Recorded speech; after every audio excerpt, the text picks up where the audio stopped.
On aura beau chercher le pourquoi du comment, la vie bascule sans prévenir. Les hommes donnent ce qu'ils ont de pire. Et puis, on aura beau parler, en parler aux enfants, pour ne pas blesser la mémoire, pouvoir affronter les miroirs. Il restera tout ce qu'il y avait autour d'une vie, d'une voix, de tant d'histoires d'amour.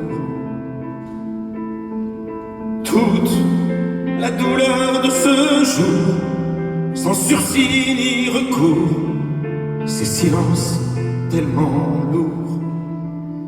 Mais qu'est-ce qu'on fait des chaises vides, celles des écoles, celles des concerts, les chaises des repas de famille, sans parler des anniversaires. Elles nous observent, les chaises vides. Elles sont d'un silence exemplaire, même si c'est que du bois aride. Nos larmes regardent et on espère. On aura beau mentir, dire que ça va passer, le chagrin glisse et nous devance, sans nous laisser la moindre chance.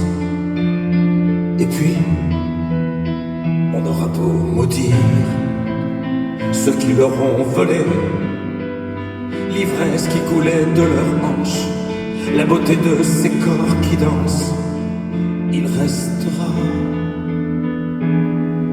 ce que l'on dira d'eux, un poème, un combat, pour pas baisser les yeux. Le souvenir qu'on leur doit, comme un souffle sur un feu, pour qu'ils ne meurent pas.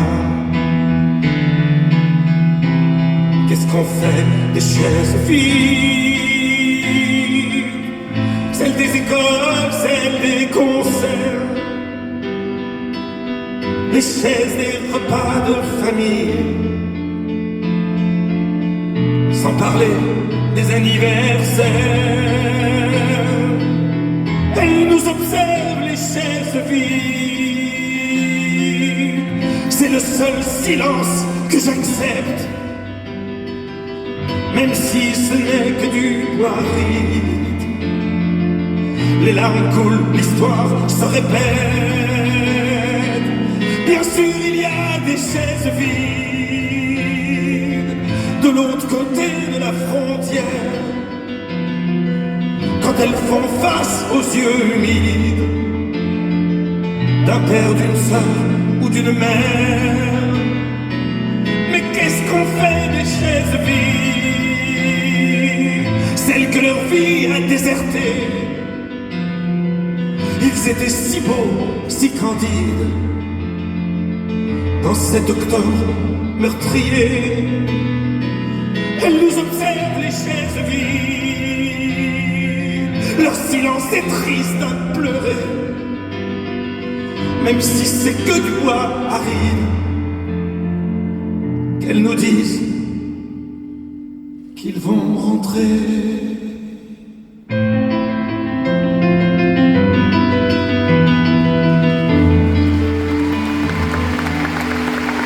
Qu'ils vont rentrer.